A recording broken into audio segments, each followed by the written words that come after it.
Proposing the motion that belief in God is reasonable in spite of tsunamis is an internationally renowned philosopher and theologian who has built an academic career in both disciplines. His doctorate in philosophy was taken under John Hick in Birmingham, followed by a doctorate in theology at the Ludwig Maximilian University in Munich, working with Wolfhart Pannenberg. He then taught and researched at the University of Leuven in Belgium and is now research professor at Talbot School of Theology in California. He has authored over 30 books, or edited, both academic and popular, on subjects such as cosmology, time, or theism, and is a regular publisher and contributor to many academic journals. The main flaw in his CV is that he spent considerable time in Cambridge during his doctoral studies, and he seems to have rather fallen in love with the place. I hope on his first academic visit to Oxford, we might be able to sway his affections with the quality of our questions, the engagement with the subject, and especially our warm welcome. Professor William Lane Craig.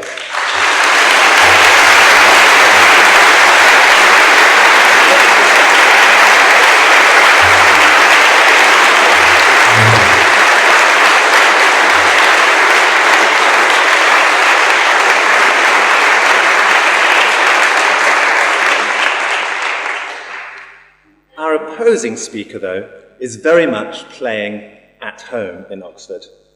He took his DPhil here, and now, as well as being a supernumerary fellow, I think that's still quite important, of St Anne's College, he is Professor of Philosophy at Birkbeck College, London. And alongside his successful academic career, including the writing and editing of many textbooks, he has also become a distinguished literary journalist and broadcaster. He wrote the Last Word column for The Guardian on a regular basis and can often be read in The Observer, Economist, New Statesman. He's a contributing editor of Prospect magazine, the leading monthly for the thinking classes, and in a recent poll was named one of Britain's top 20 public intellectuals. He was previously Honorary Secretary of the Aristotelian Society and is a Fellow of the World Economic Forum.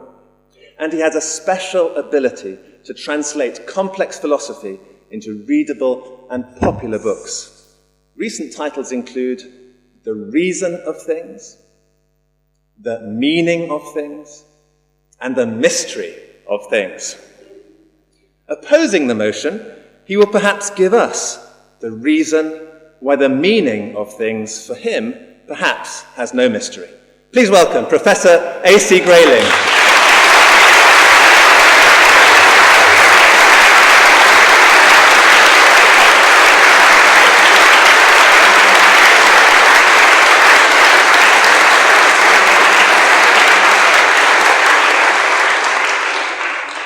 Let the debate begin. Please welcome our first speaker proposing the motion that belief in God is reasonable, Professor William Lane Craig.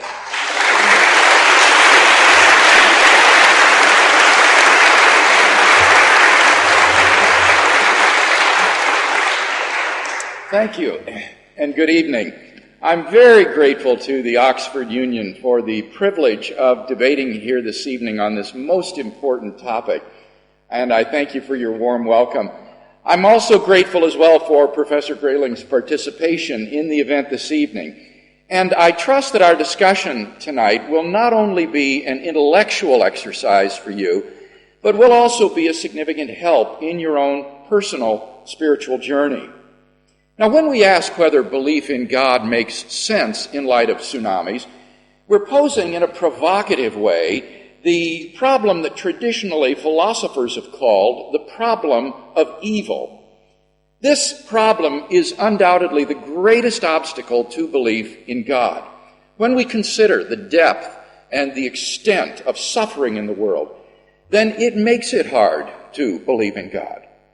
Maybe we should just all become atheists. But that would be a pretty big step to take. how can we be sure that God does not exist? Maybe there's a reason why God permits all the suffering in the world. Maybe it all fits into some grand scheme of things that we can only dimly envision, if at all. How do we know? Well, despite the undeniable emotional impact of the problem of evil, I'm persuaded that as a strictly rational, intellectual problem, it does not constitute a disproof of the existence of God. Let me explain why.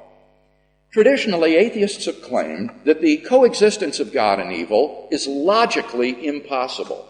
That is to say, there is no possible world in which God and evil both exist. Since we know that evil exists, the argument goes, it follows logically that God does not exist. It is this version of the problem of evil that Professor Grayling recently defended in his debate with Keith Ward in The Prospect.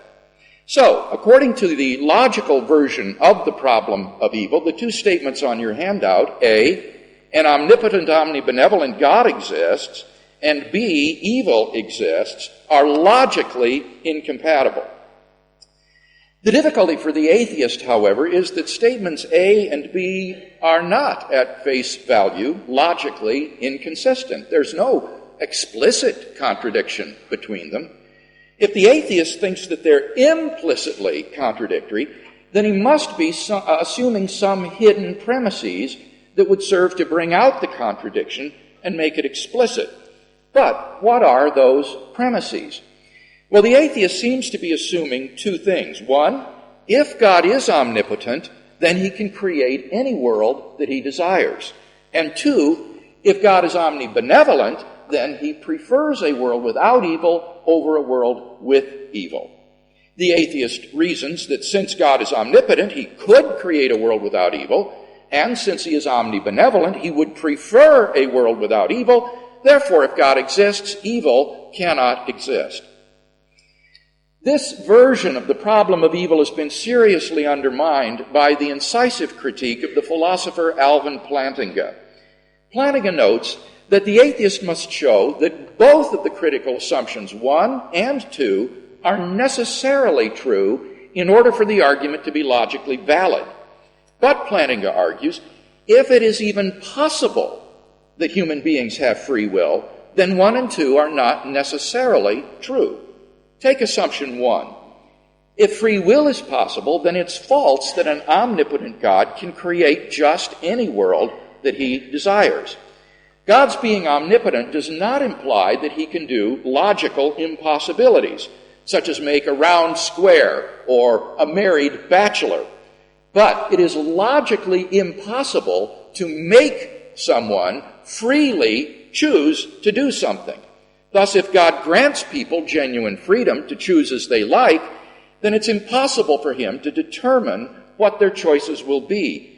All he can do is create the circumstances in which a person is able to make a free choice, and then, so to speak, stand back and let him make that choice. Now, what this implies is that there are worlds which are possible in and of themselves, but which God is incapable of creating. Philosophers say that such worlds are not feasible for God. So the first assumption made by the atheist, namely that an omnipotent God can create any world that he desires, is not necessarily true. Now, this is important because for all we know, in every feasible world where God creates free creatures, some of those creatures freely choose to do evil. Thus, it's possible that every world feasible for God, which contains free creatures, is a world with sin and evil. And therefore, the atheist's argument on this ground alone is invalid. But what about the second assumption? That if God is omnibenevolent, then he prefers a world without evil over a world with evil. Again, such an assumption is not necessarily true.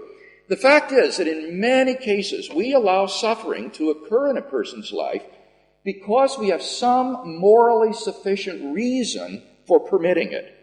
I'm reminded of a remark once made by C.S. Lewis. What do people mean when they say, "I'm not afraid of God because I know that he is good"? Have they never even been to the dentist? God may permit suffering in our lives in order to achieve some morally sufficient overriding end. Thus, even though God is omnibenevolent, he might well have morally sufficient reasons for permitting pain and suffering in the world. Consequently, the second assumption of our atheist friends is also not necessarily true. The argument is thus doubly invalid. The bottom line is that atheists have not been able to show that either of their key assumptions is necessarily true, which they must do in order to sustain the claim that the coexistence of God and evil is logically impossible. The atheist who makes this claim has unwittingly shouldered a tremendously heavy burden of proof which no one has been able to sustain. Now, Plantinga argues that we can go even further than this. Not only has the atheist failed to prove that God and evil are inconsistent, but we can, on the contrary, prove that God and evil are consistent. In order to do so, all we have to do is provide some proposition that is compatible with God's existence and which entails that evil exists. And the following is such a proposition on your handout. C. God could not have created a world that had so much good as the actual world, but had less evil, both in terms of quantity and quality, and moreover, God has morally sufficient reasons for permitting the evil that exists. So long as this proposition is even possible, it shows that God and the evil in the world are logically compatible. In summary, the atheist who champions the logical version of the problem of evil bears the burden of proof to show that there is no possible world in which A and B are true. That is an enormously heavy burden which has proved to be unsustainable. After centuries of discussion, contemporary philosophers, including virtually all atheists and agnostics, have come to admit that the logical problem of evil has been solved. In the words of the prominent philosopher William Alston, it is now acknowledged on almost all sides that the logical argument from evil is bankrupt. Now, perhaps Professor Grayling would retreat at this point to the position that while the coexistence of God and evil are logically possible, nonetheless it's highly improbable. So given the evil in the world, it's improbable that God exists. This probabilistic version of the problem, however, faces insuperable difficulties. Let me just mention 3 this evening. Number 1, we're not in a position to assess inductively the probability that God lacks morally sufficient reasons for permitting the evils that occur. The atheist seems to think that if God has morally sufficient reasons for permitting the evils that occur, then these reasons should be obvious to us.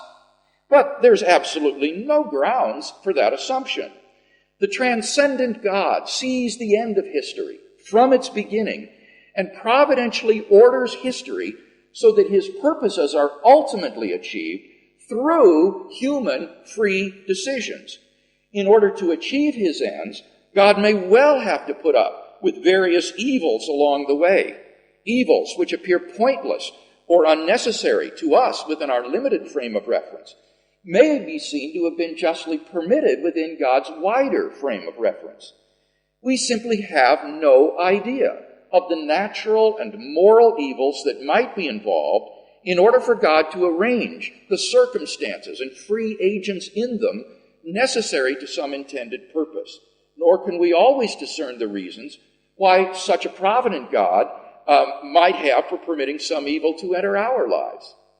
To say this is not to appeal to mystery, but rather to point to the inherent cognitive limitations that frustrate attempts to say on inductive grounds that it's improbable that God has a morally sufficient reason for permitting some particular evil.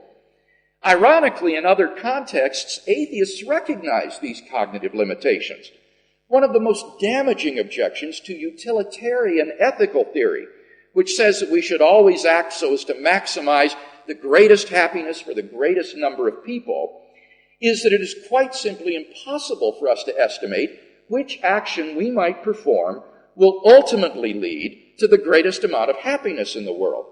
Because of our cognitive limitations, actions which appear disastrous in the short term may redound to the greatest good, while some short-term boon may prove to issue in untold misery. Once we contemplate God's providence over the whole of history, then it becomes evident how hopeless it is for limited observers to speculate on the probability of God's having morally sufficient reasons for the evils that we see. We're simply not in a good position to assess such probabilities with any confidence. Secondly, Christian theism entails doctrines that increase the probability of the coexistence of God and evil. The atheist maintains that if God exists, then it's improbable that the world would contain the evil it does. But if the biblical God exists, then it's not in fact so surprising that evil exists. Thus, evil is not so improbable on Christian theism. For according to Christian theism, the chief purpose of life is not happiness, but rather the knowledge of God. One reason the problem of evil seems so difficult is that people naturally tend to assume that if God exists, then his purpose for human life is happiness in this life. God's role is to provide a comfortable environment for his human pets.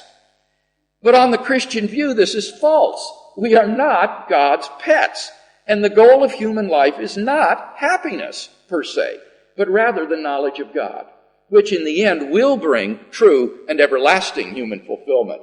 Many evils occur in life which may be utterly pointless with respect to the goal of producing human happiness, but they may not be pointless with respect to producing a deeper knowledge of God. Because God's ultimate goal for humanity is the knowledge of himself, which alone can bring eternal happiness to people, history cannot be seen in its true perspective apart from considerations pertinent to the kingdom of God. It may well be the case that natural and moral evils are part of the means God uses to draw people into his eternal kingdom. Moreover, God's purpose is not restricted to this life, but spills over beyond the grave into eternal life. When God asks his children to bear horrible suffering in this life, it is only with the prospect of a heavenly joy and recompense that is beyond all comprehension. And the longer we spend in eternity, the more the sufferings of this life shrink by comparison to an infinitesimal moment. The person in heaven looking back would say, no matter how awful his pain, no matter what he suffered, I would go through it 1,000,000 times over to know this joy. Thus, if Christian theism is true, the existence of evil is not so improbable. Number 3, relative to the full scope of the evidence, God's existence is probable. Probabilities are relative to one's background information.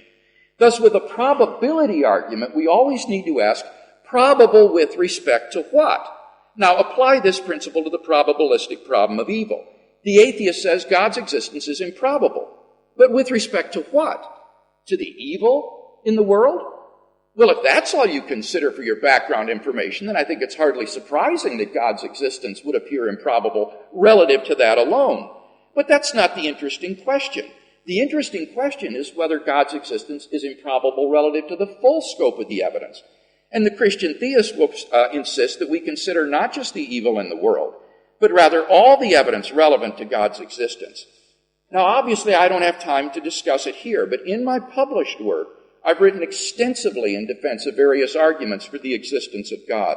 I'm convinced that even given any improbability that evil throws upon God's existence is still quite probable on the basis of the evidence.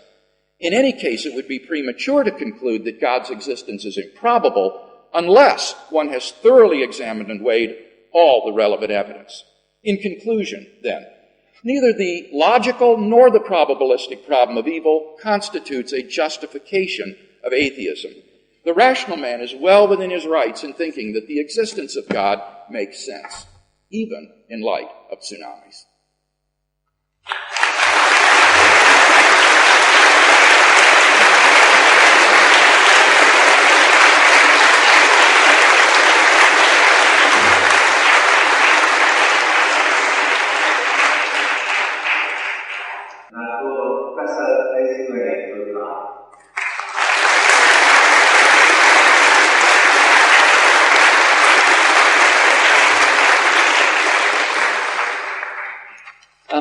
before we began our debate, I said to Professor Craig that I was prepared to concede victory this evening to him in the matter of ties. He's got a much more handsome tie than I've got on. I wore this one because as the token, or what a theist would call an atheist, although because I also don't believe in fairies and so on, I prefer to be called an a-fairist. I thought I'd better wear a sort of fairly sober tie in order to appear to be a bit more respectable than I am. But I'm tremendously impressed, by the way, at the number of you present here on a Friday evening in Oxford. I think things must have changed since I was an undergraduate here. There must be fewer facilities. But at any rate, I'm delighted to see you all. Let me just begin with a remark about the tsunami, which, as you know, killed several 100,000 people, among them small children and elderly people. A great majority of them were not Christians. They were people of other faiths and all faiths, I suppose, and of no faith. So that I suppose one would need an assumption to the effect that the deity, if he, she, or it caused it or countenanced it or wasn't able to stop it, nevertheless it would have in some sense to be the same deity for all those people. And if there is a greater good envisaged in the event, then it would have to be one that is somehow captured in very different forms in these different faiths. And I leave that point hanging in the air because I think it's something that we need to bring up a bit later on, remembering that there was a competition between the faiths. After all, a Christian will tell you that the founder of that religion said, "I am the way, the truth, and the life, and no one comes to the Father but by me," which seems rather bad news for very many of the people who were swept away by that great wave. Still, let's begin at the beginning. We have to wade our way through a number of ifs before we get to the point that we need to discuss tonight. If there are supernatural entities or phenomena in the universe, and by that I mean things that don't fall into the category of frogs and clouds and galaxies and human beings and so on, subject to description in terms of natural laws and the rest. So if there are supernatural entities or phenomena in the universe, and if these supernatural phenomena are in some way active, if they're agents, and that's just for grammatical simplicity, talk in terms of one such thing, call it X for the moment. If X is an agent that just can do things and in some way react to the facts in the universe, and if further that supernatural entity is not merely an agent but also an intelligent one, has intelligence, and if, yet again, it's not merely intelligent but also interested in this bit of the universe with we people in it, then we need to ask ourselves the question, what, if anything, can be inferred about the nature of such an entity, if we allow ourselves so many ifs, from the evidence that we have available to us? So if there's a supernatural entity which is intelligent and interested in this bit of the universe, what can we say about what that entity might be like on the basis of what the world seems like to us? And we're remembering here that the evidence includes tsunamis and childhood cancers and things like that. And the answer would have to be something like this. At first blush, at any rate, before the theologians get to work on us, it would seem that that intelligent and interested agency in the universe would have to be either malevolent or, if not impotent, then only quasi-potent. Okay, so malevolent we could understand. In fact, the Old Testament is full of suggestions that if you were a Midianite or someone like that, then the deity might indeed be reasonably malevolent towards you.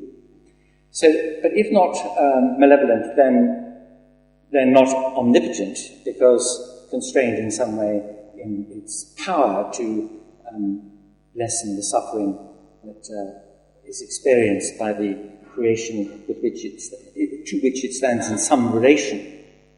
Now, the answer to that second point is to say, well, maybe it is benevolent, but its omnipotence is not exercised in a way that would ensure a reduction of the amount of suffering that there is in the universe, because it has a purpose, a greater purpose that the suffering should in some way subserve. Now, both those points were made by Professor Craig in his presentation, and he was talking about the hidden assumptions made by the person who doesn't believe in fairies and so on. If God is omnipotent, he can create any world that he desires, and he disputed that assumption, and that's the point that I just raised about quasi-potence or lack of potency. And the second one about God's benevolence, that if God is omnibenevolent, he prefers a world in which evil doesn't exist.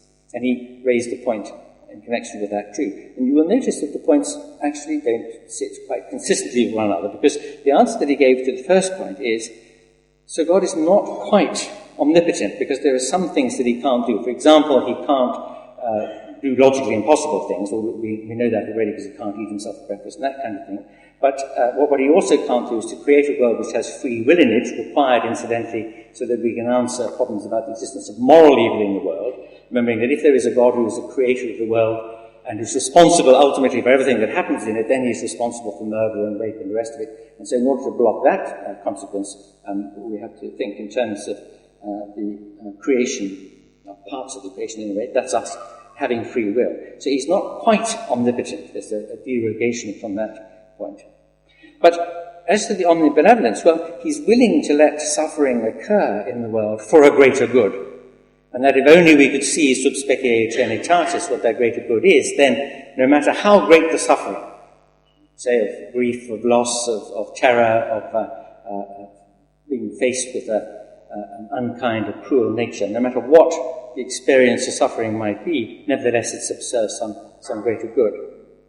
And we can't see what that is because we have finite minds. Now, I just mentioned in passing, to lead to one side the discussion, the thought that invoking the finitude of our cognitive powers and our inability to see what that greater good might be is, as it seems to me, a very helpful and convenient argument for the theologian, because once one pulls the curtain of mystery across things, then of course one can say and believe anything. But the inconsistency between the 2 points is this.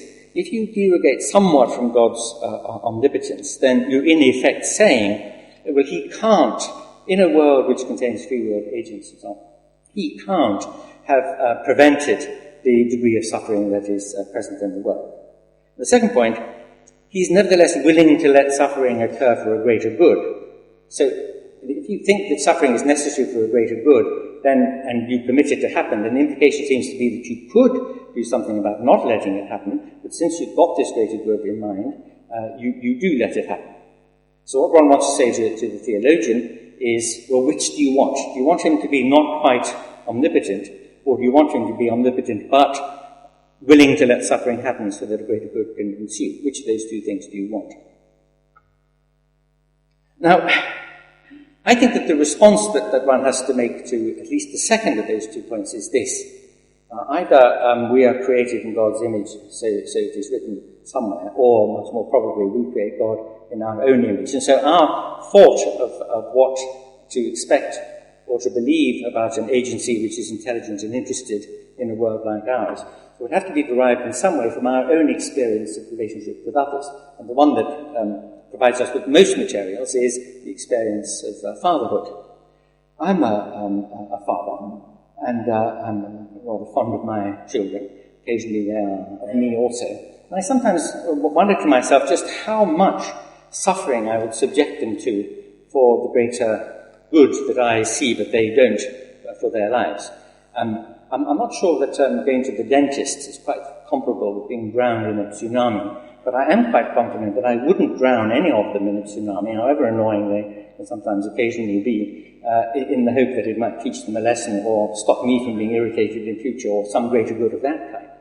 So from my own experience of fatherhood, I'm very puzzled by the thought that there could be an interested and intelligent being whose interest wasn't malevolent, even just a neutral sort of interest, conscious of the fact that we have emotions and sensations, emotions of fear, sensations of pain as possibilities, emotions of joy and sensations of pleasure as possibilities, and thinking with respect to them, especially if you had some responsibility for them, thinking that nevertheless you could subject them even to the most extreme of challenges to their emotional and physical sensory well-being, in the hope that some greater good would thereby be subserved. And the reason why I think that seems a deeply suspicious move to make on the part of theologians is that it takes us back to the point about the alleged omnipotence of God. If God is omnipotent, then he could create a world which has free-willed beings in it and which doesn't have pain and suffering in it. What's the logical inconsistency there? What the theologian has to argue in response to that point is that the world could not, notice the strength of the modality there that actually occurs in statement C, that God could not have created a world with as much good as this world contains, unless it contained the degree of evil, of natural evil that it has in it. Now, why should one accept that? If one accepts that God is genuinely omnipotent, then he could create a world which maximizes the good and minimizes or perhaps dispenses altogether with pain and suffering. One could imagine, for example, him creating a world which was entirely intellectual. After all, although many of our agonies are intellectual ones, I mean, some of us are coming up to schools in 4 weeks' time and have been subjected at the moment to the most terrible intellectual cruelties. Most of the suffering that people think of in the world tends to take the form of physical suffering. So we think about deprivation at one end, and at the other end, the excruciating pain of certain kinds of illnesses, or the terrible emotional pain of grief and loss and fear.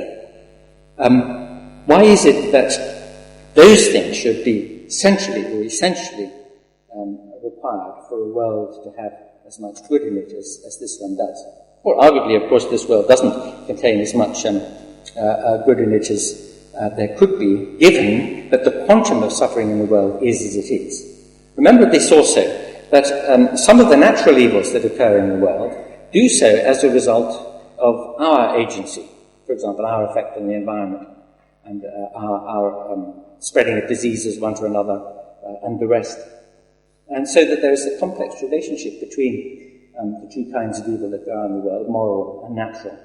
And if the natural evil that exists in the world was somehow willed by a deity for a greater good, then the instrumental action of moral evil in the world would have to be willed by that deity too, and wouldn't just be an artifact of having free will. So my thought is this. Once you have taken the long route through a whole series of suppositions, thinking that the world might contain a certain sort of entity, and this entity might have the right kind of character to understand and appreciate our emotional and sensational lives, and might be interested in some way in those emotions and sensations, then the question, if you really, really wanted to accept that view, then the question arises with great urgency as to what kind of being that could be, consistently with the way the world in fact is.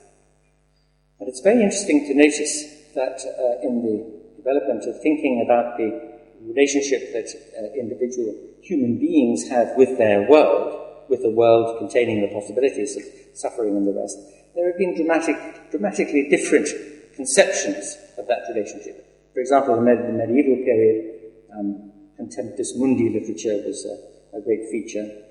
The Da Vinci Code of the day was the book that told you that the world is a vale of tears and suffering, and that all you have to do is endure and pay your tithes, and you would eventually get to heaven.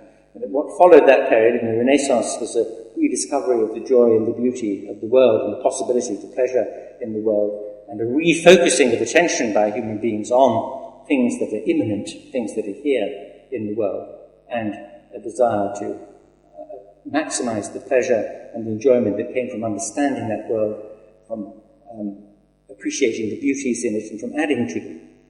A world, in other words, where the good was conceived as lying in things that spoke to the emotions and the sensations of human beings.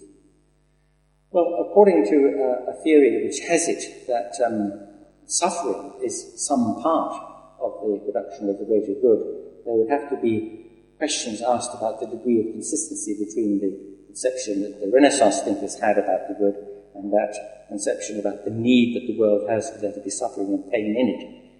And anybody who takes the sort of position that I do is very skeptical about the idea that there are supernatural agencies intelligent enough and interested enough in us to know about us that we can suffer and enjoy, that we can feel fear and that we can feel joy. Any being who had that conception of us would have to be quite conscious of the effect that its agency had in respect of what we regard as being in our interests and for our good. So when we pose the question, is it reasonable to believe that there could be a deity, and I think the concept of God is a very capacious one and has to do with a great number of different traditions and definitions of what such a being could be. But when we ask that question, generally speaking, we think of almighty and all-loving deity. And can it be reasonable to think that the universe is governed by, even contains such a thing? And I think the answer has to be not. Thank you.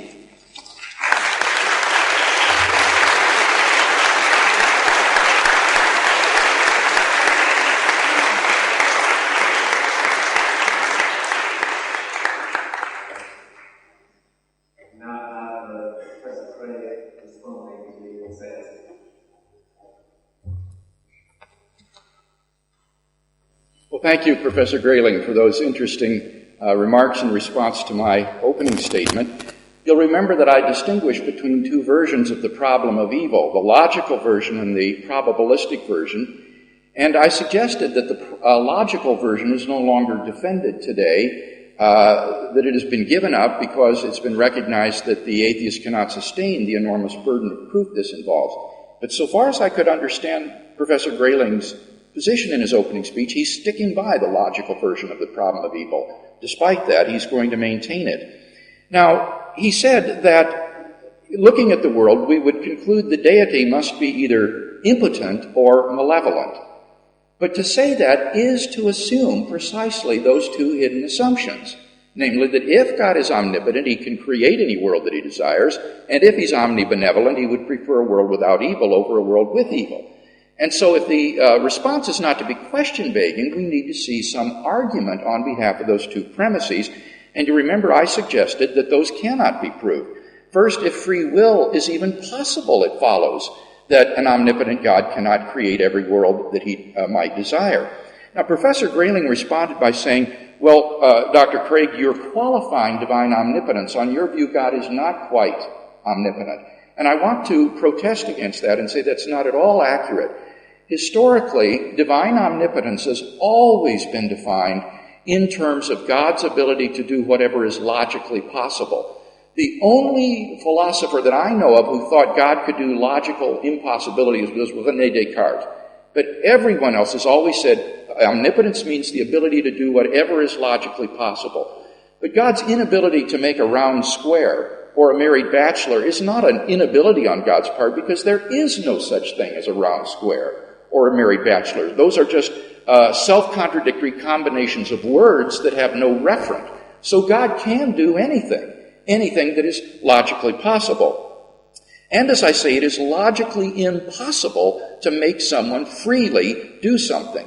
And I don't think that Professor Grayling grasped the difference between a possible world and a feasible world. There are possible worlds, logically, where everyone always chooses to do the right thing.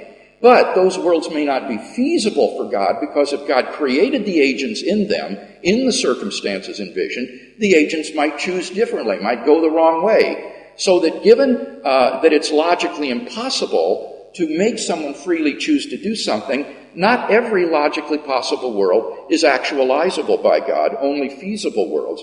And therefore this is no qualification of divine omnipotence to say there are worlds that God is incapable of creating. Now, if you do want to go with Descartes and say, well, God's omnipotence means he can do the logical impossible, well, then there's no problem with evil at all, because God can bring it about that he exists and that evil exists, even though these are logically incompatible with each other. So if you go that route, you've completely dissolved any problem of evil. Now, what about the second assumption, that God prefers a world over evil, without evil, over a world with evil? And I suggested that if we have morally sufficient reasons for permitting pain and suffering, then sometimes we do allow it. Now here, Professor Grayling says, but a father wouldn't allow his children to suffer so terribly. I want to say a couple of things here. First, the father analogy is terribly misleading. We must not compare God to a human father when it comes to moral responsibility, because they are so different. God, we have a moral obligation to worship God. But any human father who demanded worship from his children would be egomaniacal. So that the relationship between a child and his human father is completely different from our moral obligations toward God. Moreover, a human father doesn't have certain rights vis-a-vis his child that God has toward us. God is our creator and sustainer, the author and giver of life. A human father doesn't have the right to take the life of his own child. But if God wanted to take my life this evening, that's his prerogative. It is in his hands when I live and when I die. So the moral obligations between a father and his child are utterly different from God's relationship with us. But in any case, the point remains unrefuted. Even the human father will sometimes permit suffering in the life of his child because of a morally sufficient overriding reason. He wouldn't permit perhaps terrible suffering, but if he has a morally sufficient reason, he'll permit it. And it is possible that God could have morally sufficient reasons for permitting horrible and terrible suffering in this world. And as long as that's even possible, the atheist has failed to shoulder the burden of proof to show that this second assumption is true. And it's so important for us to remember here, it's not the theist who bears the burden of proof here. It's the atheist who is claiming that A and B are logically incompatible. It's the atheist who bears the burden of proof to show that these hidden assumptions are true. All I have to do is simply undercut them by saying, well, it's possible that they're not true. The atheist must prove they're necessarily true, and until he does that, he can't carry his case. But remember, I said we can go a step further. We can actually prove that A and B are logically compatible with each other on the basis of C. C doesn't even need to be true. As long as it's just possibly true, it proves that there is a possible world in which God and evil coexist. And I didn't hear any response from Professor Grayling to that point. In short, the logical problem of evil is just not defended anymore in the philosophical community. Peter Van Inwagen, in the Philosophical Perspectives of 1991, writes, "It used to be widely held that evil was incompatible with the existence of God, that no possible world contained both God and evil. So far as I am able to tell, this thesis is no longer defended." So let me just simply, in the interest of debate, go on to the probabilistic problem, even though Professor Grayling didn't discuss it. I suggested 3 reasons that the probabilistic problem of evil faces insuperable difficulties. First, that we're not in a good position to assess these probabilities inductively. In a very important article in Philosophical Perspectives of 1991, William Alston, in a classic article on the evidential problem of evil, lists 6 cognitive limits on us that make it in principle impossible for us to judge that God does not have morally sufficient reasons for permitting the evil in the world. Let me list these. Number 1, lack of data. Our ignorance of the distant future or the distant past, our ignorance of the ultimate constitution of the universe, the secrets of the human heart. 2, complexity greater than we can handle. For example, trying to understand different systems of natural law in which different laws of nature operate. We have no clue about what systems are available to God.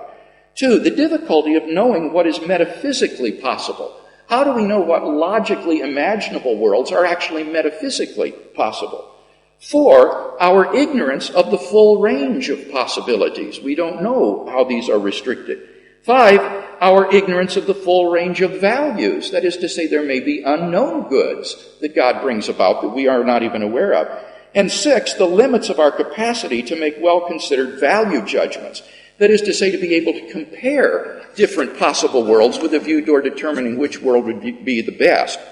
Now, in my opening speech, I gave an illustration of just one of those cognitive limits, namely our lack of data. And I illustrated this from utilitarianism. We have no idea when an action is performed whether it will ultimately produce great happiness or great disaster, and therefore utilitarianism is wrong in saying that an action is right or wrong based on its consequences, because we don't know the ultimate consequences. But let me give another example from the current science. In chaos theory, scientists have been able to show that certain macroscopic systems are highly sensitive to the tiniest perturbations. The flutter of a butterfly's wing in a jungle in West Africa can set in motion forces that will eventually issue in a hurricane over the Atlantic Ocean. And yet no one looking at that little butterfly would be able, even in principle, to predict such an outcome. Another example from popular culture.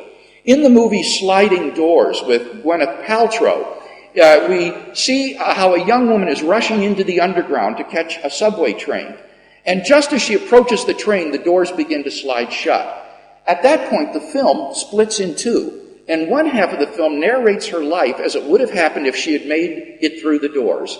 The other half of the film shows what would happen to her if the doors closed before she got there.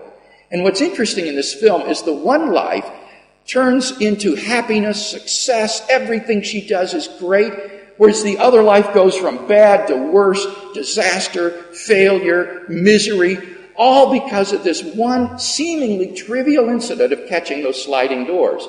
Moreover, whether she got through those sliding doors was based upon whether her path was momentarily blocked on the steps by a little girl playing with her dolly on the handrail.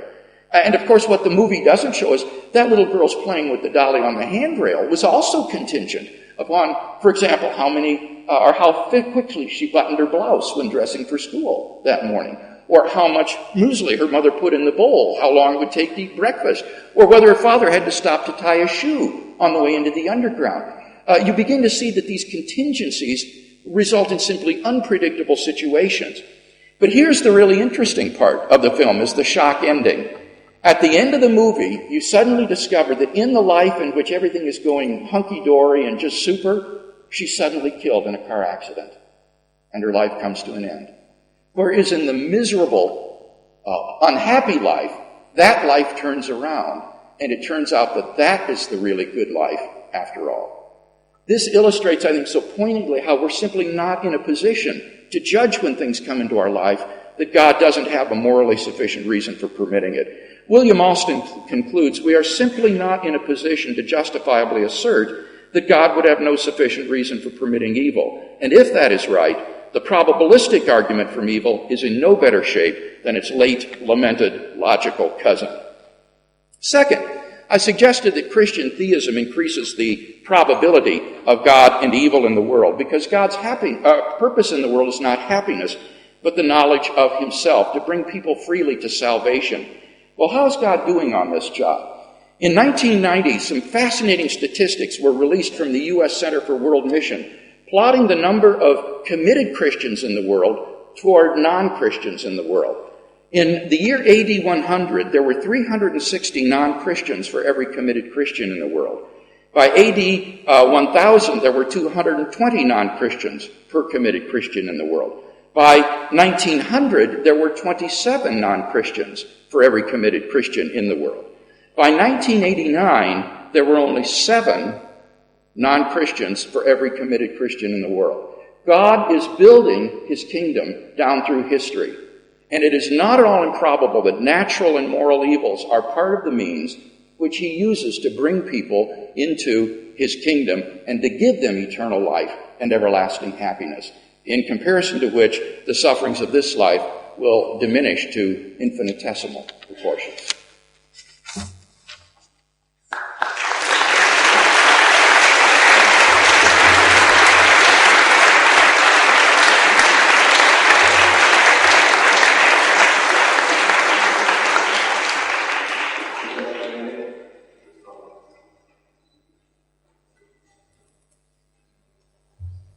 Well, thank you for that, and thank you to Professor Craig too.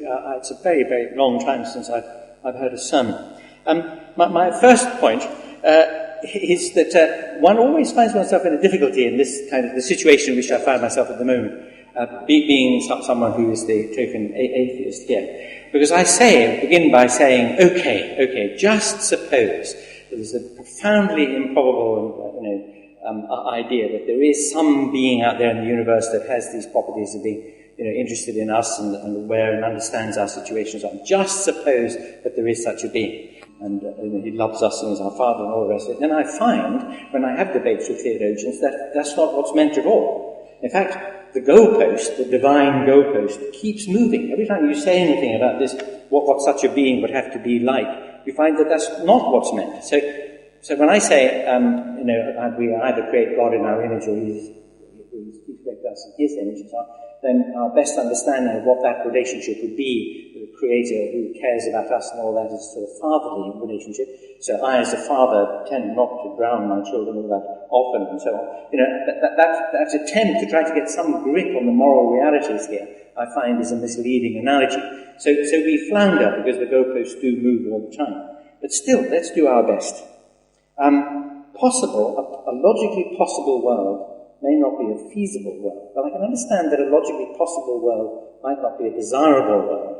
It could be logically possible that there could be a God, and that God could create free will beings, and also that there's no natural evil in that world. But Professor Craig says that that's not feasible for God.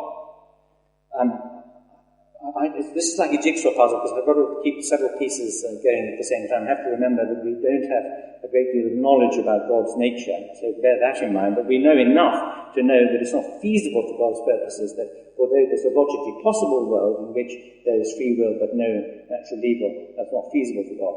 Although I find the distinction between logical possibility and feasibility so fine and subtle a one that I don't actually see it.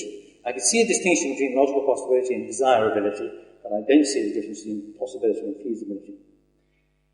Then Professor Craig talked about God having morally sufficient reasons for suffering. That's a fine-sounding phrase, morally sufficient reasons for suffering.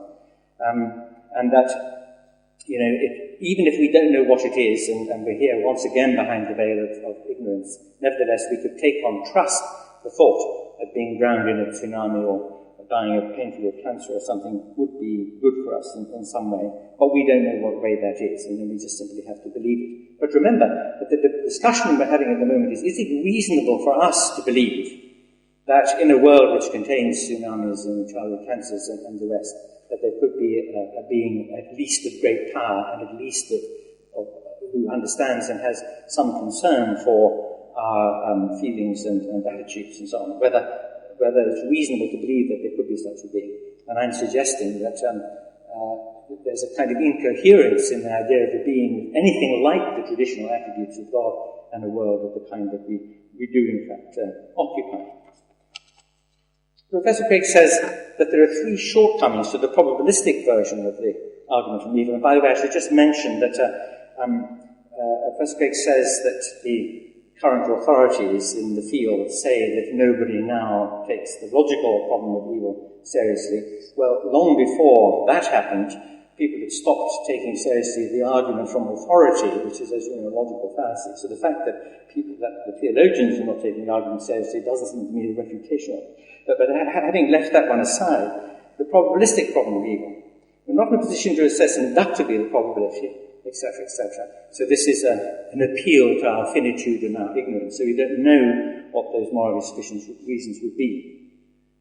The second point, Christian theism entails doctrines that increase the probability of the coexistence of God and evil. But as I say, if you're going to look at it from a Christian perspective, you look at it from the point of view of the canonical Gospels, where we are told that God is almighty, that he is our Father, we say, our Father in heaven and so on, that he can do all things, that he cares about the least sparrow. He also says, by the way, also for those of you who have to do schools, take no thought for tomorrow, you can have to revise and so on. He says all these very comforting things which give us, if we're going to start from a Christian perspective at any rate, a picture of a deity wholly inconsistent with the idea of natural evil in the world, unless we accept that there is some enormously greater good that's going to be subserved by some of these terrible sufferings that are experienced in this world, and that we're just going to have to take on trust the fact that there is that greater good, but we don't know what it is. And finally, Professor Craig says that relative to the full scope of the evidence, not just the evidence of evil in the world, but to all the evidence that there is, that God's existence is probable, I would have thought that taking the full scope of the evidence into account about this world of ours would have made the probability that there is a supernatural being of some kind in this universe infinitesimally small.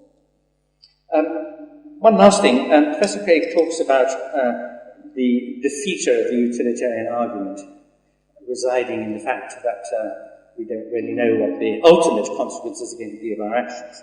I can know what the medium-term consequences are going to be, the difference between giving you an ice cream and kicking you on the ankle. I can tell that the one is going to probably be more pleasant for you than the other. So, generally speaking, of course, when we're being utilitarian about our actions, we go by our best lights and by what's most likely in the course of our experience and so on. And what one doesn't want to do is to suffer paralysis of moral action by butterfly effect. Because if I thought, just about to do something, just about to give you an ice cream, and I think to myself, God, I better not do that, because the this could cause a storm over the Atlantic, or some great disaster will happen, and everything is so contingent that you best not do anything at all. Well, of course, the fact of the matter is that in this world of ours, our understanding of human nature and the human condition is pretty rich and good on the whole for all our purposes. Remember what John Locke said in the preface to his essay. He said, the light that is set up in us shines bright enough for all our purposes. And generally speaking, as I say, we're much more confident that ice creams are better than kicks on the ankle. So from that point of view, I think our grasp of the moral realities is extendable to this idea, this debate that we're having about whether it's reasonable to think that a world such as ours might have something that rather blurrily approximates to one or another of the conceptions of a deity, even though it's very hard to pin down just quite what that might be. This is not intended to be a commercial break, but I might just mention a recent book of mine in which I set forward an argument, among other arguments, about these matters, where I talk about the perfumed smokescreen which lies between the ordinary believer who goes to church and is told that God is a father and cares for you and he holds you in his hand and you need have no fear and that all is for the best in this, indeed, best of all possible worlds, as we're told. And the theological sophistication, in those senses of the term, of the arguments which try to show us that despite appearances, despite the facts, despite the realities of our existence in this world and our confrontation with how hard and harsh the world can be, nevertheless, fundamentally and ultimately, it's all for our good. Professor Craig said that from the point of view of Christian theology, happiness is not the point. The point is not for you to be happy, at least in this life. There is a posthumous dispensation in which you will know ultimate satisfaction and fulfillment and joy. So there is a blank check. Just if you can endure, if you can accept, if you will keep your faith despite the contrary evidence, then you can have a reasonable hope that in this future dispensation you will be happy. So happiness is the ultimate end, although it's not our happiness. It's not a happiness of ice creams and sunshine, but, I'm not sure what it might be, endless hymn singing, or some alternative, at any rate, to what we normally take to be the happiness in this world.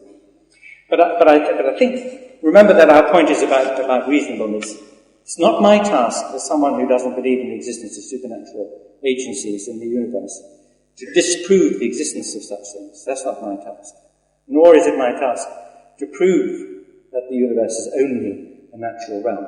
My task is merely to say that on any of the traditional understandings of the notion of a deity or such a supernatural being, even the most minimal one, which just requires of it that it have the degree of insight and of appreciation of our perspective of things, that is it reasonable to believe that there could be such a being, and also that such a being could have any influence at all on what happens to creatures like us in this universe?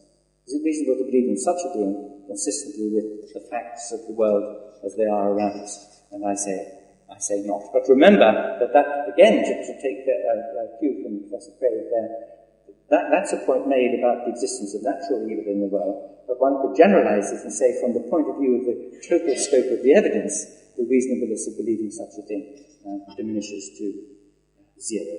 Thank you.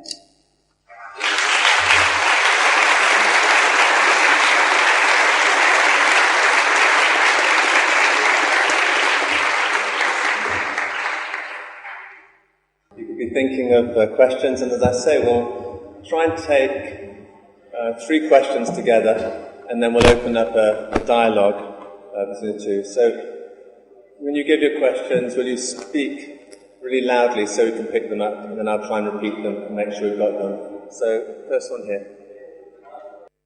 Back there at the right, and the middle, the second row there. Yes. Okay. Excellent questions to start with. I think this is going to be a very good discussion. So, the first question was about the free will being important and how that reflects in the logical problem of natural evil. The second was about the burden of proof Are you innocent to prove guilty or guilty to prove innocent with respect to God? And thirdly, the actual question about do we have free will and can it be proved? Who'd like to open up? I think the question about the burden of proof is the first one that needs to be tackled because that's the most fundamental. Anyone who makes an assertion or a truth claim that he claims to know is making a claim to knowledge. Now, traditionally, knowledge has been defined as justified, true belief. So if you make a claim to know something, you need to have some sort of justification for believing that. So if the atheist is claiming, with respect to the logical problem of evil, that these two propositions, A and B, are logically inconsistent, then he has the burden of proof to show that, because they're not logically inconsistent prima facie on their face. One is not the negation of the other. So if he's saying they're implicitly contradictory, then he must be making these hidden assumptions. Now, in order for A and B to be logically incompatible, these hidden assumptions have to be true in every possible world. And so, as I say, there is an enormous burden of proof that the atheist has to bear here. When I suggest C as a proof that they are compatible, this is a supererogatory act that the theist isn't called upon to do. The theist can simply rest with neutrality that no inconsistency has been proved and can just simply sit back. But if the theist wants to go further and say, yes, they are compatible, then he needs to come up with something like C as a means of showing the compatibility of A and B. So I tried to bear my share of the burden of proof tonight, and the atheist needs to bear his share too. Would you accept that, Professor? Well, on the question of burden of proof, no, because as I see it, the question is the rationality of thinking that a concept applies to something. Is it rational to think that there might be something that answers to the concept of a deity somehow loosely defined? That I take to be the point of your occasion tonight, and I take it that we're not in the business of proving or disproving the existence of a deity, we're just asking whether if there were some such thing, it would be consistent with the existence of natural evil in the world. And so far as the point goes concerning the alleged antinomy alleged by the theist to be alleged by the atheist, the same points, the same strategy that we adopted there as is adopted by Kant in the critique of pure reasoning in our lecture from here comes antinomies, which is get a suitable definition of the terms in the apparent contradiction. The contradiction is resolved. And so that's my difficulty, because my difficulty there is that I don't have a clear conception of what it is that God is, that omnipotence is, that omnibenevolence is, but by means of which you can escape the problem posed by asking, is it rational to think that there could be a being, vaguely speaking, that is interested and concerned in us, consistently with the natural evil? Now, I think it's important to see that these are distinct questions. When you start talking about is it rational, is it reasonable belief, then you, I think, move to the probabilistic version. In terms of the logical version, we're talking about whether or not a person who affirms these two propositions is incoherent. Is he somebody who, believes in a round square or a married bachelor? And if the atheist wants to say that he is, then the atheist needs to prove that there is a contradiction there. And this has been typically what atheists have tried to do. The late J.L. Mackie, as you know, here at Oxford University, tried to press this logical version of the problem of evil. And it was his work that really evoked Alvin Plantinga's free will defense. And I think Plantinga has really successfully shown that no theist or atheist is able to bear so heavy a burden of proof, and that's why the debate has moved into this other question: is it reasonable, as you put it, is it rational to think that a good and omnipotent being exists in light of the evil in the world? There's a video, in fact, of J.L. Mackie and Alvin Plantinga walking very slowly up and down the lawn of the Fellows' Garden at the University College in parallel lines, never meet. And neither did Mackie nor Plantinga, because it was evident that they were talking about quite different conceptions of omnipotence. And I think that is the difficulty here. That what the theist wants is not going to give up the idea that the deity is omnipotent, which is the strategy that he war getting trouble. Right, and I'm not taking that route, no. You don't want that. So you've got to have a conception of omnipotence in which, nevertheless, there are things that God can't do. That's the trick. Yeah, but now see, we need to be careful because things like a logical, or rather, things like a square circle, a married bachelor, a round triangle, aren't really things. So I do think God can do anything, but these are not things. They're just combinations of words that have no referent. So I'm sticking with the classical conception of omnipotence that has been enunciated by Thomas Aquinas, St. Anselm, and all the rest. I'm not backing away, as some of these modern theologians do. On the contrary, but if you are wanting to go with this very strong Cartesian definition of omnipotence, where God can do logical impossibilities, then there just isn't any problem of evil because he can do logical contradictions. Yeah, no, I agree with you there. I don't think that it's reasonable to expect that God is only omnipotent and he can make green sleep furiously, let's say. Because if it's just a matter of terminologies, it doesn't think of God. I mean, plenty of women have turned bachelors into married men, so that's a different thing. Right. But I think if we were to take a more substantive example of what would be possible or impossible for an omnipotent deity, rather than just as a grammatical example, and I think the round square is like ideas, it's ridiculous. Then you, I think, would have to respond to the thought that if it's logically possible that there should be a world containing free will individuals, and where there is no natural evil, if that's logically possible, then the point that you make about it not being feasible for God carries the weight of the argument. Now, you have to say it again. You have to give us an account of why it would not be feasible for God to create a world in which there is both free will and an absence of natural evil. Yeah. Given that that's what's possible. Yeah, I don't seem to think that there's any reason to think that that would be infeasible, to have a world of free will without natural evil. See, that's difficult. Now, it might be infeasible because it might be that in any worlds of free creatures in which there is no natural evil, some of these creatures go wrong, and so you have moral evil in those worlds. And so if there were a world with no natural evil, maybe they would be worse worlds because they would have, moral evil in them. So these two things sort of play off against each other. This is the question that was asked here.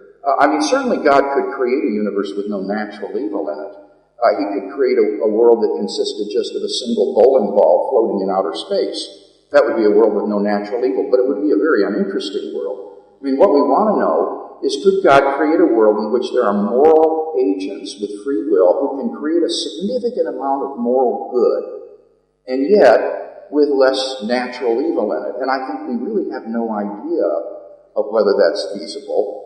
And moreover, that relates to the second assumption. God might have good reasons for permitting a lot of this natural evil in a world with free creatures. And I think, as a Christian, that it's related to the kingdom of God, that God wants to bring the maximum number of people freely into his kingdom.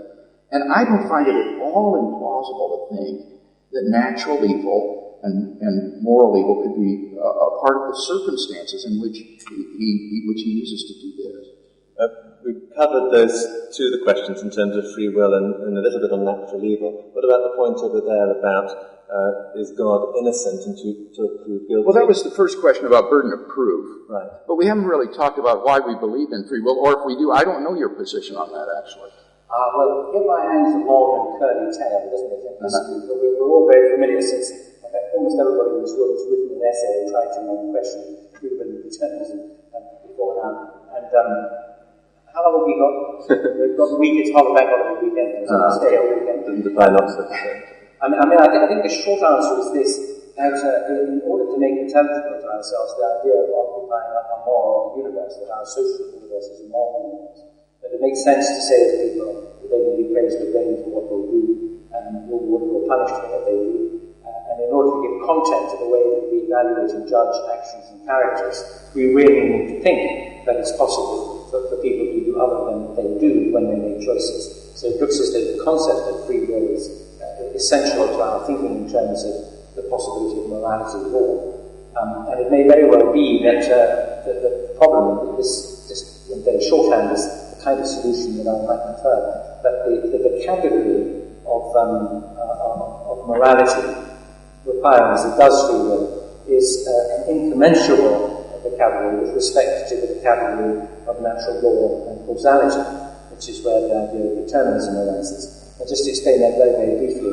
Imagine you have two people standing at the side of a field. One of them talks about the occurrences on the field in terms of the velocity of objects of a certain mass interacting with one another in certain ways, emitting radiation at certain frequencies and so on. And the second person describes it as a rugby match. But it might be that in the vocabulary of the second person, the sociological vocabulary, there are terms like a goal, point, try, scrum, and so on, which cannot be translated into any of the language of physics, and vice versa. And yet, in some respects, they're about the same thing. So a deterministic, causal, natural law account of the world, and a sociological, moral account of the world, focus upon the same thing. They're co-referential, but they differ deeply in sense because they have different purposes. That would be the answer I would give. Now, quite a useful one for school, I think. I thought I was tracking with you until the rugby illustration.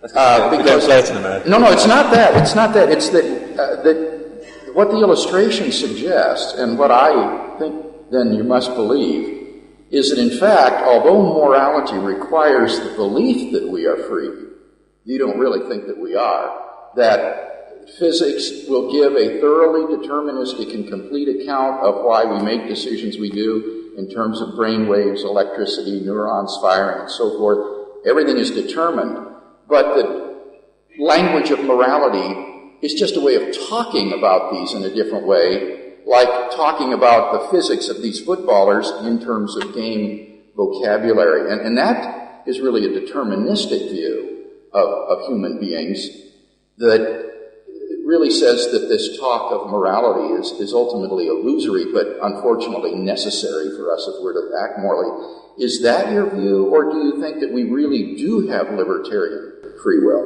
No, I think that in just the way that something like Carnap, for example, said, if you ask me the question, do numbers exist? I say, yes, they do.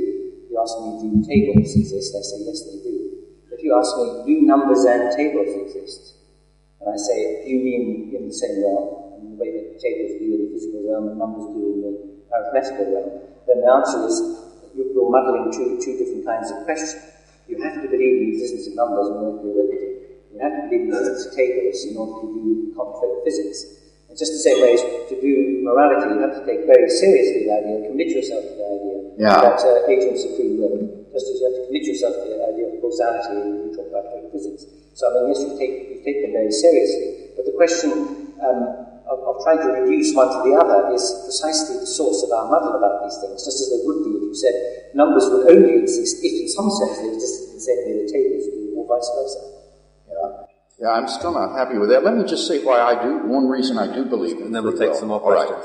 Right. And that is, I think determinism is rationally unaffirmable, because the person who finds himself believing in determinism has to think that his belief in determinism is just determined, that it's not the result of a rational process. It's like having a toothache or a limb growing out of a tree.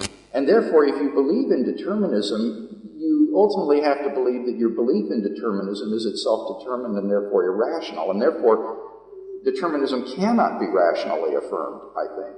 And so I'm a libertarian. So may I just say... Advertising point on that. Yes, exactly. If you believed in determinism, which I wouldn't, but if you believe in determinism, then it would be true that you would be determined to believe in determinism. But that wouldn't be irrational, that would just be non-rational. Okay. I think we'll close it at that point and have some more questions. I must say I find it terribly difficult to believe that an infant could have committed such grievous sins that it deserved being drowned in a tsunami that happened recently. And so the idea of natural evil as a just punishment from God makes the idea of the being who would do such a thing even less agreeable than before one thinks that's I'd like to address that first question as well, because had I had more time, in developing my third point about the probabilistic version of the problem of evil, I would have appealed to an argument, a moral argument for the existence of God, as one of the reasons to believe that God exists, that is on the other side of the scale, so that even if evil presents a certain weight against the existence of God, I think it's outweighed by these other arguments on the other side of the scale for God, and one of these would be a moral argument. And I think that evil actually proves the existence of God. I think there's actually an argument for God from evil, and here's how it would go. Premise one, if God does not exist, objective moral values do not exist. And what I mean by as objective is values that hold and are binding independently of whether anybody believes in them or not. And I think many theists and atheists alike agree on this. I could give you citations that in the absence of God, moral values become just the spin-offs of socio-biological evolution, similar to the altruistic behavior exhibited in a pack of baboons, where it's beneficial for the species to act in altruistic ways. So that apart from God, it's hard to see how you can escape socio-cultural relativism. If God does not exist, I think it's plausible that objective moral values do not exist. Second premise is evil exists. Namely, some things really are wrong, and take your list of them. From that it follows premise 3, therefore objective moral values exist. Namely, some things are actually evil, and therefore 4, God exists. So, if those first two premises are true, it follows that evil actually serves to demonstrate the existence of God. So while evil superficially seems to call into question God's existence, I think on a deeper level, evil actually serves to prove God's existence, because in the absence of God, there really isn't any good or evil per se in the universe. Could I say something about the wrath? Well, if you want to respond to that. May I respond to that? Because Yes. I think it's a very important point as well, Yes. obviously. I think insofar as any facts about human beings, so if it's an objective fact, if the adjective objective applies here, that human beings, generally speaking, have noses and ears and things, if these are objective facts, then there are objective facts about human nature, human needs and interests, the human condition. I mean, things like, for example, human beings' need for play, for relationships, for affection, for warmth, for comfort, for security. These are all facts about human beings, which make moral demands on other human beings. I mean, if I know that you're a human being, you're a sensitive, sentient, thinking creature, and that you're capable of suffering and capable of pleasure, and I know that giving you an ice cream and taking you out of the rain and all those things will conduce to your benefit in some way, then I see that as an obligation, as imposing an obligation on me to act accordingly. Every right has as its obverse an obligation. So it seems to me that insofar as those things are objective, then there are objective moral values. Where the difference comes in between a theological conception of morality and this one is that it's possible to believe that our understanding, our insight, might mature and evolve through history. In fact, I think that theologically based morality does this too. After all, in Leviticus 22 or something like that, it says that if a man sleeps with another man or with a woman, kill him. We don't do that anymore mercifully. And that's because we've evolved our understanding of these prescriptions, and so we behave differently. And so these social facts make a change even in the interpretation of theologically based morality. But it seems to me that all we're doing is we are taking a different and I hope more considered and mature and sympathetic view about human nature and its needs and interests, but still responding to what are objective facts out there in the world. So from that point of view, you can be fully objective in your morality without having to invoke the existence of anything. Yeah. See, I wouldn't call those objective at all. I think that's exactly the point that these evolutionists or sociobiologists like Michael Roos, for example, are making. He would say if you rewound the film of evolution, so to speak, and let the process run again, you might evolve a very different kind of creature than Homo sapiens with a very different set of values. And for Homo sapiens to think that human beings are intrinsically valuable or have certain moral duties and obligations is to be guilty of speciesism, kind of akin to racism, favoring your own species and thinking it's especially valuable. And Roos wrote an especially interesting article called Is Rape Wrong on Andromeda? in which he argued that while rape may be a constant in human societies as a result of our sociobiological evolution, there we could well imagine a race of intelligent extraterrestrials for whom rape was not a moral constant. And if these beings were to come to Earth and, say, began to rape throughout the Earth, or maybe even use us for laboring animals or as food, as we do cattle and pigs, what could we say to them? If we said, but we human beings think this is wrong to do that, they would just reply, well, that's just a product of your socio-biological evolution. There's nothing particularly objective about that morality, and there's no reason that we should regard that as true. That's just your own speciesism. And so I don't think that gives a really objective foundation for moral values. On the contrary, I think that's exactly what I was saying, is that if God doesn't exist, then we're just animals. We're just relatively advanced primates, and animals aren't moral agents and don't have moral duties. And I don't see that we do either. These are just ingrained to us by evolution and the survival of this species. I agree with you that we're animals and advanced. On atheism, I said that's not my. I just dropped the just to say if there isn't a God, then we're just animals. That's fine. I mean, but I think that my problem is that just take the rape point, for example. Now, here is an historical fact about the evolution of moral thinking about rape, that it was once, and until relatively recently, thought in Catholic doctrine, that rape wasn't as bad as masturbation, because at least rape would issue in conception. So from a moral, theological point of view, that there was that distinction. And of course, in the past, it was regarded as perfectly acceptable for men to carry off women if they needed a wife or were in the mood or something. There's a fragment from one of the ancient cities of Assyria saying that at a certain season of the year, no man felt like taking a woman in the street, because this was a very bad bit of news for the men at the time.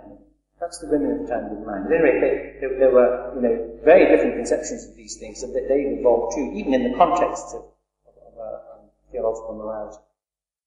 But it just seems to me to be, if it's I put the point about human possession of noses as being an objective fact about human beings in the same category as human interests, needs, desires, feelings, sentiments, capacity for enjoyment and pain, and so on. I put them on the same plane because they seem to me to be natural facts, naturalistically conceived facts about human beings, and that they provide a basis for us for thinking about appropriate responses to them.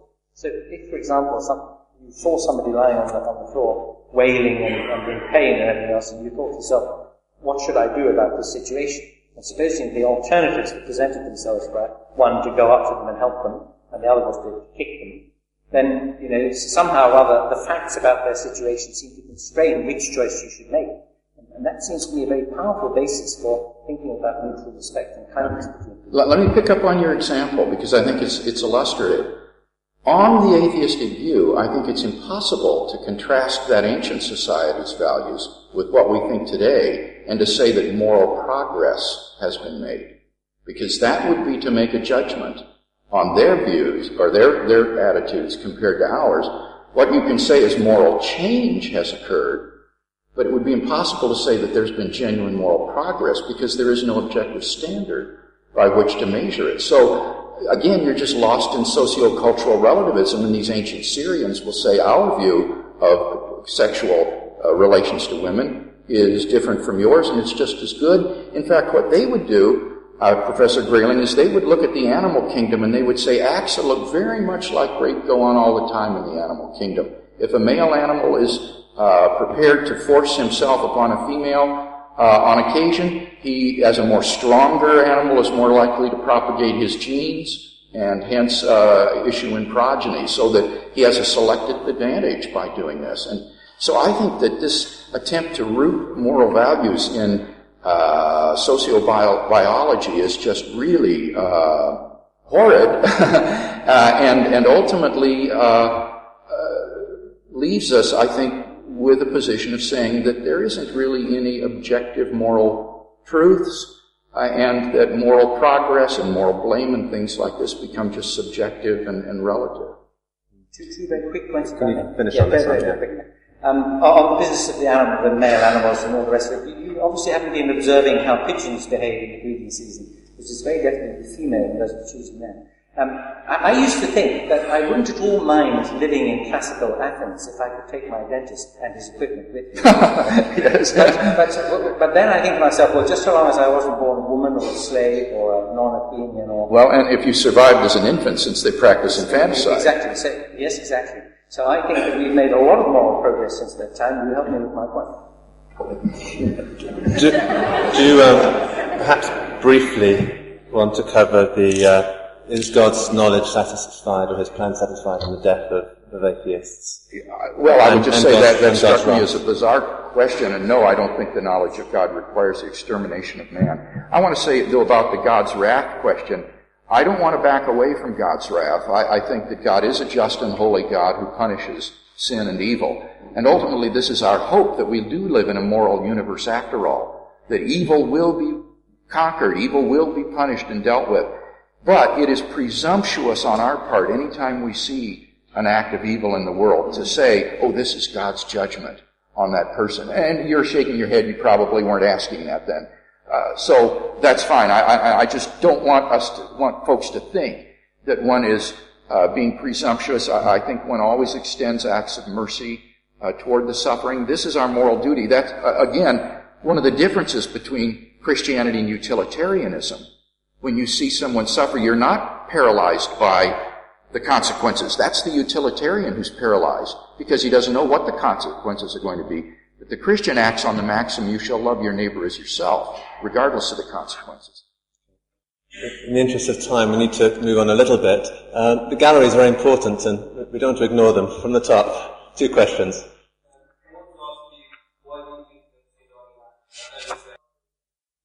Right, so the question, why did the tsunami happen? Second question? Really, it's just that when you talk about lots of vertical flat or various things, sliding forward, you consider the world will have so many. So it's about multiple paths of life. Yeah. And the question's about, will one of them reach the right goal? Is that... Such a complex system. Yes. Yeah. Okay, is there one more over there at the back? Yeah. I'm wondering if you could know more about thinking about the feasibility of the universe and touch on it. Could God make there be no moral evil? Okay. Can you keep your comments very concise in these comments? Do you want to start? Yeah, I'll try to. Yeah. Thank you. I don't think that the occurrence of the tsunami was arbitrary. It happened because of the movement of the tectonic plates in the surface of the Earth. I mean, there were good physical explanations as to why it happened. Sorry? Morally arbitrary, yes. Morally indifferent, I think, is the term. In itself, it's just something that happened, and its consequences were very tragic for a large number of people. Tragic, but also when you think of the outpouring of sympathy and support there was from around the world, every cloud and so on. The second question was about? It's about the multiple possibilities. Yes, indeed. The point about that story is that it has a false premise to it, which is that it was the way the doors slid on that particular occasion that determined 2 quite different marriages. But of course the doors are always sliding, so you don't catch the train again the next day and the next day and so on. So that at every point, every node in our existence is one in which there are a large number of possibilities, as your question implies. And I think there are 2 things to think about here. One is, as the Chinese sage Sun Tzu said, every opportunity taken is 12 opportunities made, so it doesn't much matter which one you take, provided you make the best of it. And the other thing is that, because the idea of a human life is the idea of an attempt to impose a kind of narrative on it, to tell a story. And part of the story that a lot of people here are engaged in is finishing a degree and going on to the world of work and so on. So whether or not you missed the train on that particular occasion, the super narrative might nevertheless still unfold because you've got these larger and longer intentions in play. So, I think that the idea of the arbitrariness or crucial moments in life, although certainly they do from time to time happen, it is not such a significant idea. With respect to the question about the tsunami, I can no more answer the question why the tsunami happened than I can answer the question why did World War II happen. It would be presumptuous to think that one could answer that. But I think what one can say, from a Christian point of view, is that overall this fits into God's master plan of building the kingdom of God. And that in some way, these natural disasters and wars and things of this sort are permitted with a view towards God's bringing the maximum number of people freely into relationship with himself. And his morally sufficient reasons for that will be varied and multiple and maybe even centuries removed from now. And that's what the second question saw. And I'm so pleased that the second questioner was staggered by the complexity of this. Because so often students will say, well, why couldn't God just prevent this evil? Or why couldn't he just pull that out of the world? And they don't understand this inextricably woven web of contingencies to bring about the existence of a single event in history. When you trace the web of contingencies that you describe in that Chinese maxim, it would require an infinite intelligence to do this. It would require an omniscient mind. And that's exactly what the theist believes God is. And there's a theory about this divine omniscience. It's called middle knowledge. If you're interested, there's a lot of stuff on my website about it. And this middle knowledge perspective says that God knows all true counterfactuals of creaturely freedom. That is to say, he knows how every free creature would act in whatever circumstances he were to place that creature in. So that given that kind of middle knowledge, that kind of omniscience, God can sovereignly direct the world of free creatures to ultimately achieve his ends, even though that may mean that he has to allow evil and suffering and so forth along the way. He is building his kingdom of God, and it will ultimately triumph. Now, with respect to the last question about feasibility, certainly God could make a world without moral evil. If he created a world in which there was no higher form of life than rabbits, there would be no moral evil in that world. But we don't know that he could create a world of significant moral agents endowed with freedom of the will, which would be a world without moral evil. Because once he creates those free moral agents, he has to stand back and let them act. Because it's logically impossible to make someone choose freely a certain course of action. So it may well be the case that there is not a world involving this much moral good in it, but without also this much moral evil. Two very quick responses, if I may. I'm not so sure about the rabbits. I mean, God has always been against promiscuity, as you know. But he says to the animals in Genesis, be fruitful and multiply. Well, that's one reason why I think that we're animals too. One thing that interests me about Professor Drake's answer to the point about the complexity of the world, well, there are two things actually. One is about the place in that view of miracles, which are, as it were, one-off interventions in a tremendously complex world, which presumably would change everything radically on the sort of butterfly pieces. But the other thing is that you're premising God's action in time. And I mean, I don't know what conception of God we're working with here, but one traditional conception of God is that he's eternal, he's outside time, and therefore the whole of history, from its beginning to its end, is already present in his knowledge and so on. And so that the idea of him sort of working out things, we'll have a tsunami after a few million years and we'll do this and so on, just to make everything work out for the good, is inconsistent with that idea. My research project that I pursued just before my present research interest, I worked for 13 years on the question of God and time. And I published 6 books on this subject, so this is one that's very near and dear to me. Keep it brief. All right. My view is that God is timeless without creation, but temporal since the moment of creation. That the decision to create a world was a decision to enter into temporal relations with temporal beings, and therefore God exists now. That's 13 books condensed in a couple of sentences. I'm sorry that time has moved on. We have summing up speeches, and both speakers will be available afterwards. I'm sure if you have further questions, you'd like to come up and ask for a little while. But we'll do the summing up from here. but I think probably easier. So I'd like to ask both speakers, starting with Professor Craig and then Professor Grayling, to speak for up to 5 minutes, just summarising the key points they'd like to leave us with today. I think it's clear in tonight's debate that there is no logical problem of evil anymore. That the atheist has not been able to demonstrate that God and evil are incompatible with each other. That on the contrary, the theist can offer a possible explanation that proves the compatibility of God and evil.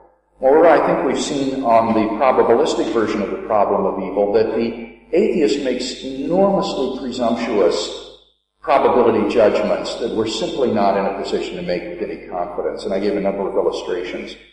I think as well that if the Christian God exists, then it's not at all improbable that evil exists, because the purpose of life is not to become happy in this life, and that God's purpose even spills over into eternal life. And finally, we've not looked at all tonight at arguments for the existence of God, except for that argument for the existence of God from evil, which is important. And I think when you look at, on balance, the arguments for God's existence, they make God's existence quite probable. But tonight I focused entirely on the intellectual problem of evil, and I'm convinced that for most people, the problem of evil is not really an intellectual problem at all. I think it's really an emotional problem. And so I want to ask in my closing statement, does Christian theism have the resources to deal with this emotional problem? And I think it certainly does, because it tells us that God is not a distant creator or an unmoved ground of being, but a loving Heavenly Father who shares our sufferings. Alvin Plantinga has said, as the Christian sees things, God does not stand idly by, coolly observing the sufferings of his creatures. He enters into and shares our suffering. He endures the anguish of seeing his Son consigned to the bitterly cruel and shameful death of the cross. Christ was prepared to endure the agonies of hell itself in order to overcome sin and death and the evils that afflict our world, and to confer on us a life more glorious than we can imagine. He was prepared to suffer on our behalf, to accept suffering of which we can form no conception. You see, Christ endured a suffering which is literally beyond understanding. He bore the punishment for the sin of the whole world, and none of us can understand that kind of suffering. Even though he was innocent, he voluntarily took upon himself incomprehensible suffering for our sake. And why? Because he loves us so much. How can we reject him who was willing to give up everything for us? I think when we contemplate Christ's sacrifice and his love for us, this puts the problem of evil in a totally different perspective, because we now see that the true problem of evil is the problem of our evil. Filled with sin and morally guilty before God, the question is not how God can justify himself to us. The question is how we can be justified before him. So when God asks us to undergo suffering that seems pointless or unnecessary, I think meditation upon the cross of Christ can help to give us the moral strength and courage that we need to bear the cross that we're asked to carry. And I'm reminded in this connection of a woman whom one of my faculty colleagues encountered in periodic visits to a nursing home. This woman had been confined there in a wheelchair for 25 years. She was blind and nearly deaf. Her face was being eaten by cancer, so that the right side of her face was dropped and she drooled constantly. Yet to his surprise, he discovered that she had a perfectly lucid mind. And he was also surprised to discover that she was a Christian. Her name was Mabel. As my colleague continued his visits to the nursing home, his attitude began to change from the idea that he was being helpful to the realization that Mabel was actually ministering to him, and he began to write down the things that she said. Well, one day as he was preparing for final examinations and his mind felt pulled in 1,000 directions at once, the thought struck him, I wonder what Mabel thinks about lying there all day. And so he went to ask her, and this is what she said. I think about my Jesus. My colleague sat there silently for a minute, and then he asked, what do you think about Jesus? And she answered, I think how good he's been to me. He's been awfully good to me in my life, you know. I'm one of those kind who's mostly satisfied. Lots of folks would think I'm kind of old-fashioned, but I don't care. I'd rather have Jesus. He's all the world to me. And then she began to sing an old hymn.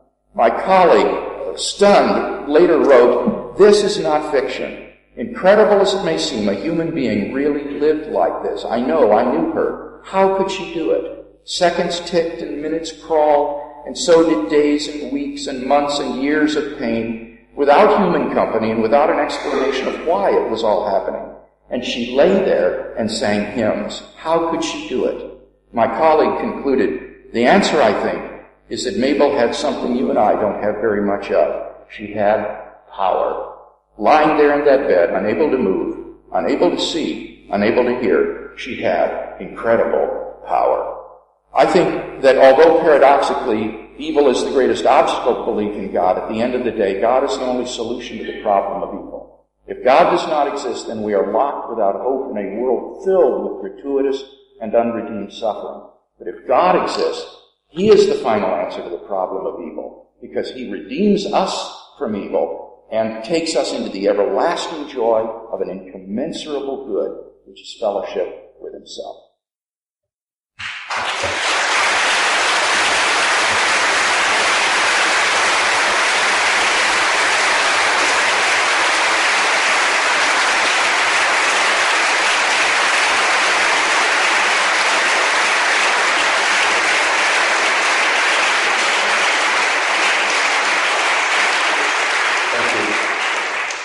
Professor Grayling, you have the last word. Thank you very much.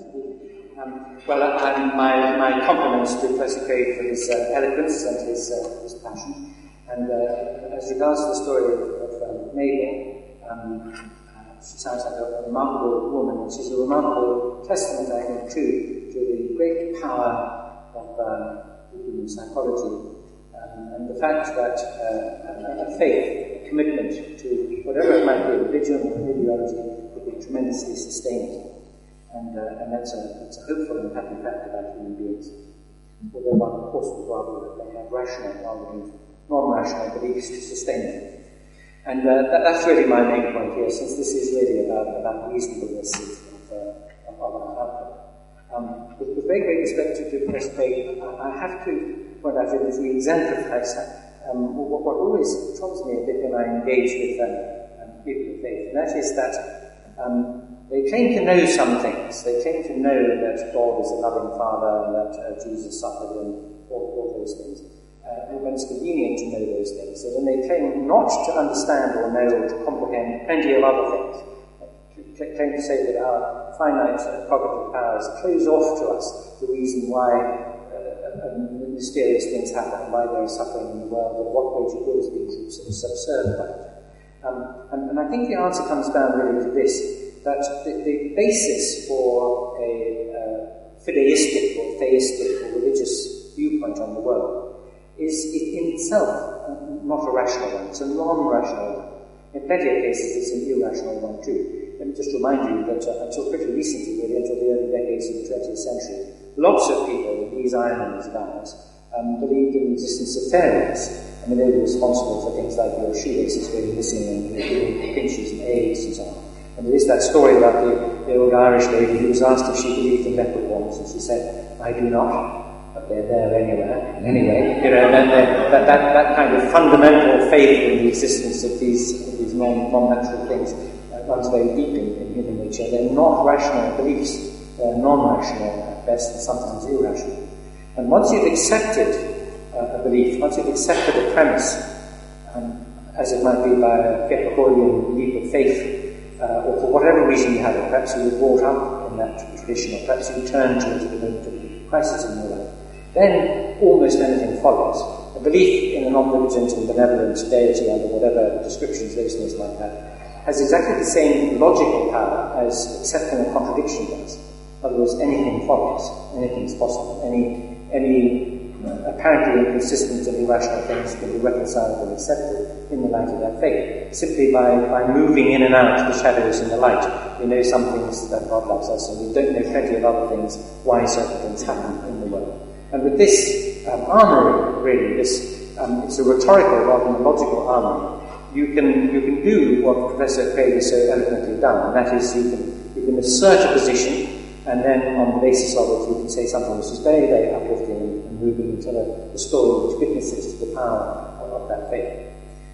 But it seems to me that although it's harder and in some ways starker to try always to proportion beliefs to evidence, to look around you, to look at the world, to look at history, to look at the action in the world of those organizations and individuals who have laid claim to faith and those who haven't, and so on, and proportion one's belief to the evidence. And one takes a secular, humanist, non-religious view of the world, one nevertheless finds in it better and deeper reasons for wanting to respect one's fellow men and women, and wanting to try to do something in the world which ameliorates the harshness of things in this world.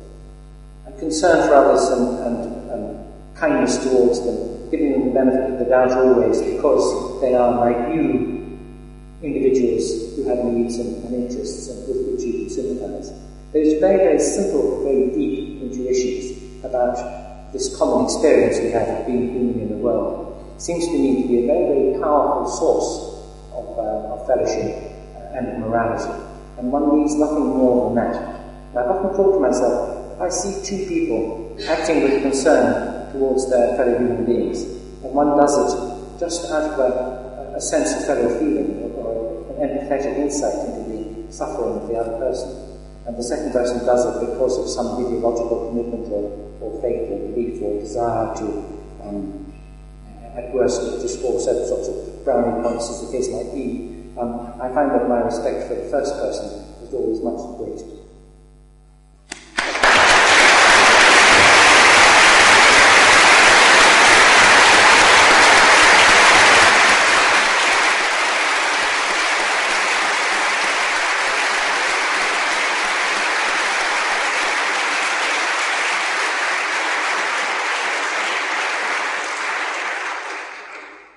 This has indeed been a remarkable evening. We had high hopes for it, and those have been truly fulfilled. And I'd like, on all our behalf, to thank so much our guest speakers this evening for coming to us and leading us on an incredible grand tour of life, the universe, and everything. I especially want to thank the questioners so much as well for bringing so much out from the speakers to lead to a very fascinating dialogue once we got them around the table together, as it were. But especially thank you to the audience for your energy, your enthusiasm, and your engagement. So I hope we've all found food for thought, whatever our views and opinions, in these big questions about God and meaning. Don't forget to hand in your response cards as you leave. And I hope that for Professor Craig, his Oxford experiences tonight have started to wean him from his Cambridge flirtations.